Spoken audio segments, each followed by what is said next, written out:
Famous होना चाहता है उसको क्या उपाय करने चाहिए? मैं तो ये कहता हूँ कि मंगलवार के दिन में आप लाल रंग का ड्रेस पहनिए, लाल पर्दे के सामने खड़ा हो जाइए और फोटो खिंचवाइए और मंगलवार को ही उस फोटो को घर की दक्षिण की दीवार में लगाइए।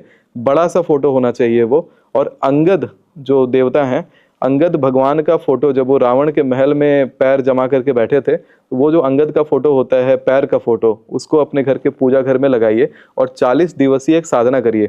हनुमान चालीसा और हनुमाष्टक ये दोनों एक साथ पढ़ना है, 40 दिन तक लगातार बैठ के पढ़ना है। फिर देखिए दिन दुगनी रात चौगनी तरीके से आपकी तरक्की होगी, सक्सेस आपको मिलेगा फेम के रूप में, फेमस होंगे। और अगर किसी को अमीर होना है तो? अगर किसी को बहुत ज्यादा धनवान होने की इच्छा है तो कलयुग में सबसे ज्यादा जो कार्य करता है वो धन कार्य करता है।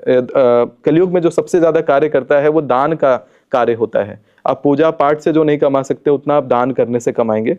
तो इसमें दान में क्या करना है कि शनिवार की रात को किसी ऐसे व्यक्ति को जो साफ सफाई के कार्य में लगा हो, या कोई ऐसा व्यक्ति जो रोड के किनारे मजदूरी करता हो, तो वैसे व्यक्ति को आपको जाकर के भर पेट खाना खिलाना है। उस खाने में खिचड़ी होगी, उस खाने में पापड़ होगा और उस खाने में उड़द का दाल से बना हुआ कोई आइटम हो सकता है। पापड़ में उड़द का दाल होता है, घी से तड़का लगा हुआ होना चाहिए वो खिचड़ी। उस खिचड़ी को भर पेट आप उस व्यक्ति को खिलाएंगे। आप देखेंगे कि इसको नित्य आप इस उपाय को करते हैं तो आपको जबरदस्त तरक्की मिलती है। और कहते हैं करोड़पति जैसा योग अगर आप प्राप्त करना चाहते हैं तो हर शुक्रवार को रूटीन बनाइए कि मछली खूब सारी खरीदिए। जो मछली जीवित मछली होती है उसको खरीदिए मछली बाजार से और जाकर के जीवन दान दीजिए। उसको किसी पानी में जाकर के बहा के आइए। यथाशक्ति भारी मात्रा में कोशिश करिए मछलियों का जान बचाने का। अपने इनकम का 10% आपको दान करना चाहिए।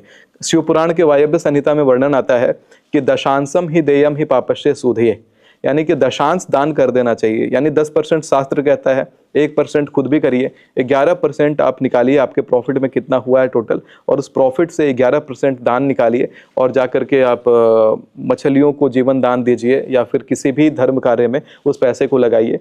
आप देखेंगे उससे भी दिन दुगनी रात चौगनी गति से तरक्की होता है। मछलियों को जीवन दान देने से आपका शुक्र और राहु दोनों बड़ा जल्दी से बलवान हो जाता है।